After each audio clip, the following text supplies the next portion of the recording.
मित्रों, स्वतंत्रता दिवस के अवसर पर हम अपने इस देश की स्वतंत्रता का अपनी भारतीय सभ्यता, संस्कृति और भाषा के अनुसार थोड़ा सा विवेचन करना चाहेंगे। हमारे हिंदी और संस्कृत भाषा का एक सबसे बड़ा गौरव यह है कि इसके शब्द अपने अर्थों को साथ लिए हुए चलते हैं। स्वतंत्र का अर्थ होता है स्व माने अपना, तंत्र अर्थात व्यवस्था, अपनी व्यवस्था।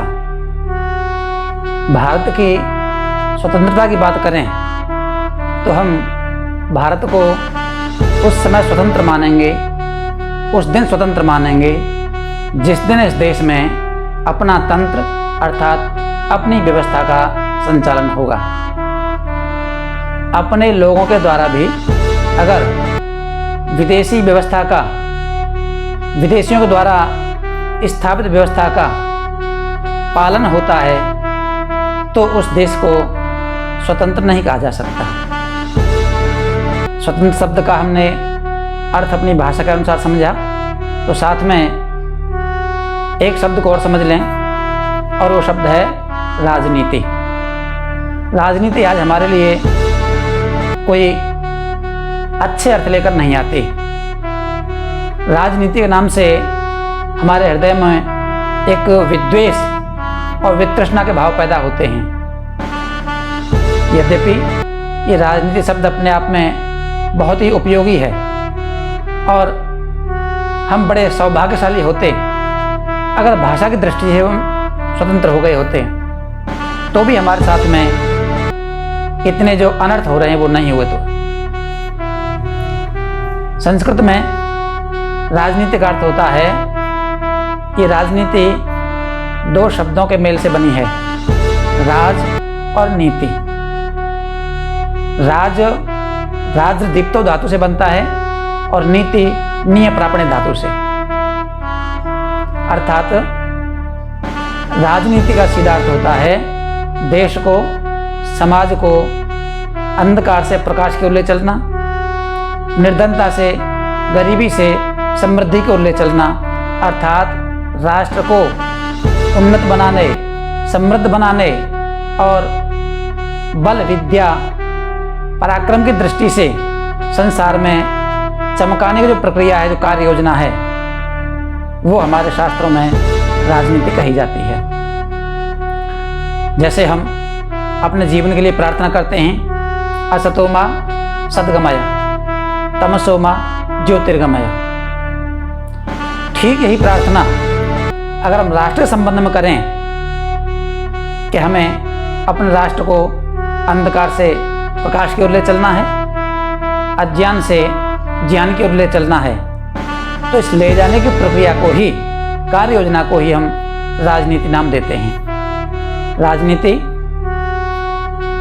हमारे शास्त्रों में व्यवहार में भी दो प्रकार की दिखाई देती है। एक होती है सरल राजनीति, एक होती है कुटिल राजनीति।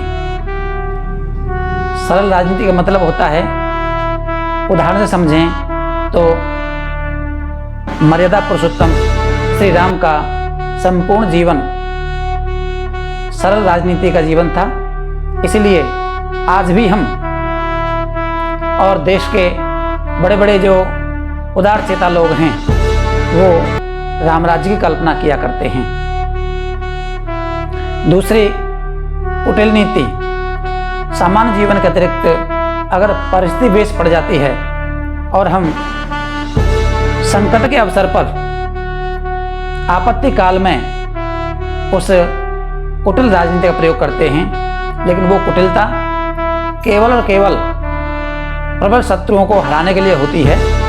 देश की सामान्य जनता के साथ उसका कोई लेन देन नहीं होता। सामान्य जनता के साथ तो हमेशा हम त्याग, तप और न्याय को ही आधार मान करके व्यवहार करते हैं।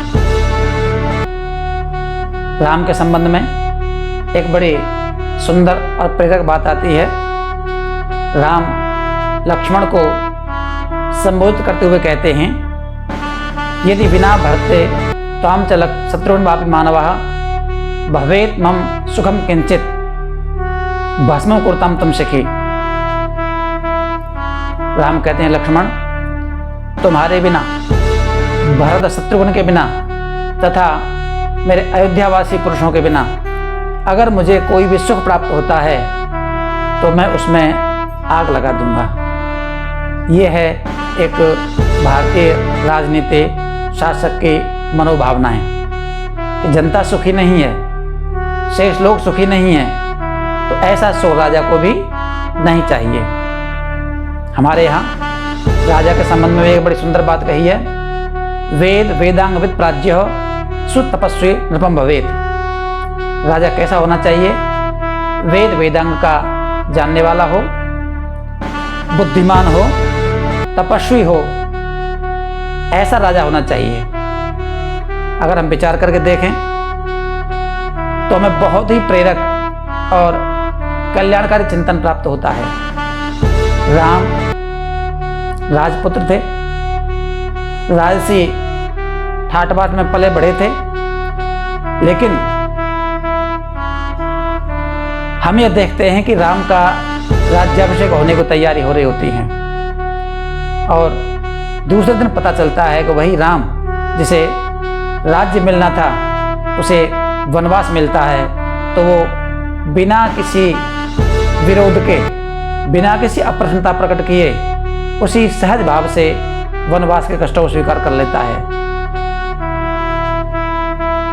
हम अगर महाभारत की तरफ आए तो महाभारत में महाराज युधिष्ठिर ने राजसूय यज्ञ किया। राजसूय यज्ञ के कुछ दिनों बाद ही वो कौरवों की कुटिलता के शिकार हुए। जुए में सारा राज्य धन सब कुछ हरण हो गया और जो सम्राट था, शासक था, उसे 12 वर्ष वन में असहाय अवस्था में भाइयों और पत्नियों के साथ रहना पड़ा और 1 वर्ष अज्ञातवास अर्थात एक सेवक के रूप में कोई जाने पहचाने नहीं ऐसा काल काटना पड़ा। मित्रों, क्या हम आज के शासकों के बारे में, जिन्हें हम राजनेता कहते हैं, उनके बारे में ऐसी कल्पना कर सकते हैं? ऐसे राजसी ठाट बाट में रहने वाले व्यक्ति अगर राम की तरह वनवास में भेज दिए जाएं, अगर पांडवों की तरह वनवास में भेज दिए जाएं, तो क्या ऐसे रह सकते हैं? ये नहीं रह सकते। तो निश्चित रूप से ये भारतीय राजनीति का प्रतिनिधित्व नहीं कर सकते, ये भारतीय राजनीति के विरासत को नहीं चला सकते। हम यह देखते हैं कि राजा तपस्वी होता है, वो किंचित रूप से भी अपने सुख सुविधा प्राप्त करने के लिए कभी भी लालायित नहीं रहता। वो हमेशा जनता की सेवा को, जनता के प्रति किए हुए न्याय को सर्वोपरि स्थान देता है। ऐसी राजनीति जिस दिन देश में आ जाएगी, हम कहेंगे सच्चे अर्थों में आज हमारा देश भारत स्वतंत्र हो गया। मित्रों, मैं आपको एक और नए कुछ चेतना के पृष्ठ खोलना चाहता हूं। हम राजनीति को, भारतीय राजनीति का चेहरा देख रहे थे, लेकिन अगर इस राजनीति का हम विश्व स्तर पर आकलन करें तो हमें बड़ी विचित्र स्थिति दिखाई देती है। भारतीय राजनीति का पंडित वर्तमान में इस आधुनिक काल में चाणक्य माना जाता है।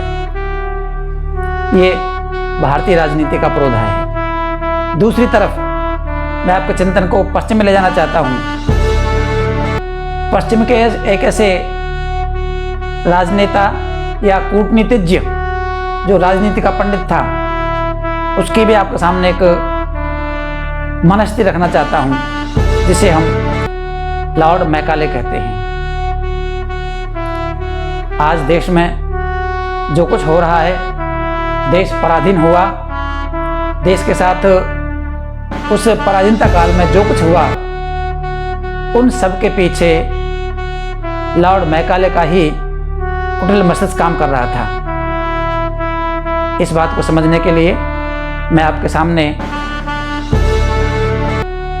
मैकाले के उस वक्तव्य को पढ़ना चाहता हूं जो उसने 2 फरवरी 1835 को इंग्लैंड की संसद में दिया था। उसका प्रस्ताव क्या था, आप भी ध्यान से सुने। मैकाले कहता है, मैं भारतवर्ष में एक कोने से दूसरे कोने तक संपूर्ण देश में घूमा हूं, किंतु एक भी व्यक्ति चोर नहीं मिला। संपूर्ण देश में संपत्ति भरी है। गजब का नैतिक मूल्य सारे देश में पाया जाता है। ऐसी ऊंची प्रतिभा और चरित्र के लोग हैं कि हम उस देश को तब तक जीत नहीं सकते जब तक कि हम उस देश की रीढ़ की हड्डी नहीं तोड़ देंगे।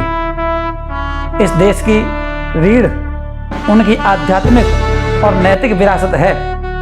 अतः हमारा प्रस्ताव है कि हम वहाँ शिक्षा पद्धति को बदल दें।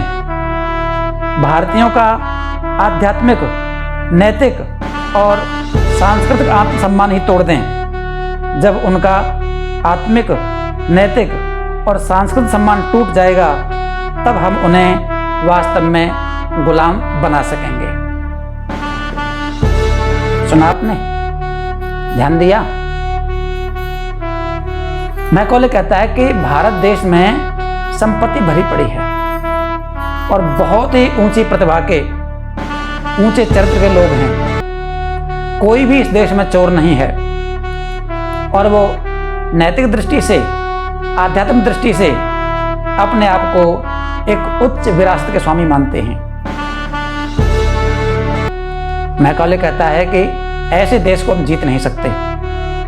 हमें उनका जो आत्मसम्मान है, जो नैतिक विरासत है उनको नष्ट करना होगा। और नष्ट करने के लिए क्या करना पड़ेगा? उनकी शिक्षा पद्धति बदलनी होगी और उनका ऐसे आत्मसम्मान नष्ट करके हम उस देश को सच्चे अर्थों में गुलाम बना सकेंगे। मित्रों, मैंने पहले कहा था कि मैं चाणक्य की और ये मैकाले के दोनों की समान रूप से जो तुलनात्मक बोध रखना चाहता हूँ। एक जीतने वाले राष्ट्र के प्रति, राष्ट्र को जीतना है, गुलाम बनाना है, उसकी योजना मैकाले की क्या है? हमारे यहाँ भी युद्ध हुआ करते थे, राज्य जीते जाते थे, लेकिन हमारे यहाँ जीतने के बाद क्या होता था? चाणक्य कहता है कि जिस राष्ट्र को आपने जीता है उस राष्ट्र में आप शासन करते हो, तो वहाँ जो भी अच्छे धार्मिक उत्तम कार्य होते हैं उनको कभी नहीं रोकना चाहिए, और अगर नहीं होते हों तो ऐसे कार्य करने चाहिए। दूसरी ओर चाणक्य कहता है कि अगर हमने किसी राष्ट्र को जीत लिया है, उसमें कोई गलत, अनुचित, अत्याचार, अन्याय कार्य हो रहा है, उसे बंद करना चाहिए और अपनी तरफ से ऐसा कोई भी अन्याय, अत्याचार कार्य प्रवृत्त न करना चाहिए। ये दो राजनीतिक क्षितिज, ये दो ध्रुव राजनीति के, जिसे एक को भारतीय कह सकते हैं और एक को पाश्चात्य कह सकते हैं। आप देखें, भारतीय राजनीति का ध्रुव है जो महापंडित चाणक्य है, वो जीते हुए राष्ट्रपति क्या कहता है कि वहाँ अच्छे कार्य चल रहे हैं तो उनको और बढ़ाओ, और नहीं चल रहे हो तो चलाओ। अपनी ओर से बुरा कुछ भी मत करो, अगर बुरे चल रहे हो तो उनको बंद करो। ये भारतीय राजनीति की एक उदार चेतना है जो देश को उन्नति की ओर, प्रकाश की ओर, समृद्धि की ओर और सुख शांति को ले जाने के स्पष्ट संकेत देती है। दूसरी ओर मैकाले क्या कहता है कि हमारे देश की जो सभ्यता, संस्कृति है, जो ऊंचे चरित्र प्रतिभा के लोग हैं, वो जैसे बन रहे हैं उस शिक्षा पद्धति को नष्ट करो, इनकी नैतिक विरासत को, आध्यात्मिक आत्मसम्मान को तोड़ दो ताकि हम इन्हें गुलाम बना सकें। किस लिए? लूटने के लिए। मित्रों, कहने की आवश्यकता नहीं, व्यवहार हमारा ये बता रहा है कि आज भी हमारी राजनीति उसी मैकॉले की शिक्षा पद्धति को लेकर चल रही है, उसी मैकॉले की कार्य पद्धति को लेकर चल रही है। सन 1948 से लेकर के शिक्षा पद्धति को बदलने के लिए कितने प्रयास नहीं हुए हैं, लेकिन परिणाम कुछ भी नहीं। जब तक हमारी शिक्षा पद्धति का भारतीयकरण नहीं होगा और हम मैकॉले शिक्षा पद्धति के अनुसार चलते रहेंगे, तब तक बताओ हम इससे स्वतंत्र कहें तो कैसे कहें। एक बात और, भारत का राजनीतिक शोषक मैकॉले और उसका एक खरीदा हुआ गुलाम जो साहित्यिक दृष्टि से, बौद्धिक दृष्टि से बहुत ऊंचे सम्मान को प्राप्त है, मैक्स मूलर। मैक्स मूलर की कुटिलता भी प्रकट होती है। एक पुस्तक है उसकी लिखी हुई, जो कि इंग्लैंड के जो प्रशासनिक अधिकारी थे जिनको भारत भेजा जाना था भारत को संभालने के लिए, उनको उसने व्याख्यान दिए थे और वो India what can teach us इस नाम से पुस्तक के रूप प्रकाशित हुए। उसने भारतीय सभ्यता संस्कृति ज्ञान विज्ञान की बहुत प्रशंसा की। इस प्रशंसा को सुनकर एक बार के मित्र थे कावेल, वो मित्र बड़े असंतुष्ट हुए, नाराज हुए और उन्होंने मैक्स मूलर को कहा, ये तुमने क्या किया है? जिस देश को हम गुलाम बनाना चाहते हैं, गुलाम बना रहे हैं, उसकी ऐसी प्रशंसा, उसका ऐसा बड़प्पन, उसका ऐसा गौरवगान, ये तुम अच्छा नहीं कर रहे हो। वो बहुत नाराज हुए।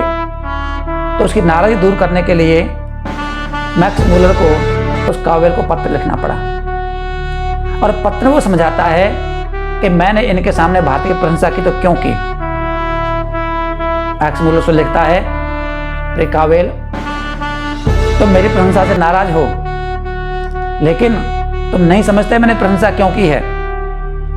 मैं जानता हूं कि भारत में ज्ञान विज्ञान बहुत भरा पड़ा है और मैं ये बिल्कुल भी नहीं चाहता कि हम केवल भारत की भौतिक समृद्धि का शोषण करके ही संतुष्ट हो जाएं। मैं नहीं चाहता कि भारत की बौद्धिक संपदा का शोषण कोई और देश करे। इसलिए मैं इनको ये बताना चाहता हूं कि इनका भारत का भौतिक शोषण तो कर ही रहे हैं, साथ साथ में ज्ञान विज्ञान की दृष्टि से भी भारत हमारे लिए शोषण करने का बहुत अच्छा केंद्र हो सकता है। तो हमें ज्ञान विज्ञान का शोषण भी करना चाहिए और भौतिक शोषण तो कर ही रहे हैं। मित्रों, इन चीज़ों को समझें कि यूरोपीय अर्थात पाश्चात्य जो राजनीति है वो किस दिशा में जा रही है, वो क्या कर रही है, उसकी मूल भावना क्या है। वो हमेशा हर तरह से शोषण पर आधारित है, जबकि भारतीय राजनीति शब्द भी मैंने आपको बताया और उस राजनीति का जो पूर्वजा चाणक्य है उसकी भावना भी मैंने आपको बताई। अर्थात व्यावहारिक दृष्टि से भी हमारी दृष्टिकोण ये होता है कि हम अच्छाई को बढ़ाएं, धार्मिक कार्य को बढ़ाएं, लोक कल्याण को बढ़ाएं, कोई भी अनुचित कार्य न करें। जहाँ तक भारतीय स्वतंत्रता की बात है, हमें ये निश्चित समझ लेना होगा कि देश सच्चे अर्थों में अपनी भाषा की दृष्टि से तभी स्वतंत्र कहा जा सकता है जब इसमें अपना तंत्र होगा। हम अपने सौभाग्य को सराहना दे सकते हैं क्योंकि एक लंबे प्रतीक्षा के बाद अब हमें एक ऐसा शासक मिला है जो अपने देश के तंत्र को, अपनी व्यवस्था को, अपनी सभ्यता संस्कृति को बढ़ावा दे करके इस देश को सच्चे अर्थों में स्वतंत्र करना चाहता है। माननीय हमारे प्रधानमंत्री मोदी जी इसी दिशा में प्रयास कर रहे हैं। उन्होंने हमारी शिक्षा पद्धति को भी भारतीयकरण करने का प्रयास किया है। और मैं आपको एक बात बता दूं, जिस दिन प्रधानमंत्री मोदी प्रधानमंत्री रूप में शपथ लिए, उसी दिन इंग्लैंड के एक समाचार पत्र में निकला था, संपादकीय में कहा गया था कि भारत सच्चे अर्थों में आज स्वतंत्र हुआ है। वो लोग जानते हैं स्वतंत्रता क्या होती है, लेकिन हम अब भी नहीं समझ पाए स्वतंत्रता क्या होती है। आइए हम भी प्रयास करें अपनी भारतीयता को, ये वो देश है जो सभ्यता संस्कृति की दृष्टि से सर्वोपरि है, सर्वोत्तम है। हम इसे इसी रूप में स्वीकार करें, अपने तंत्र को लाएं, तो ही वास्तव में अपने आप को स्वतंत्र कह सकते हैं। धन्यवाद।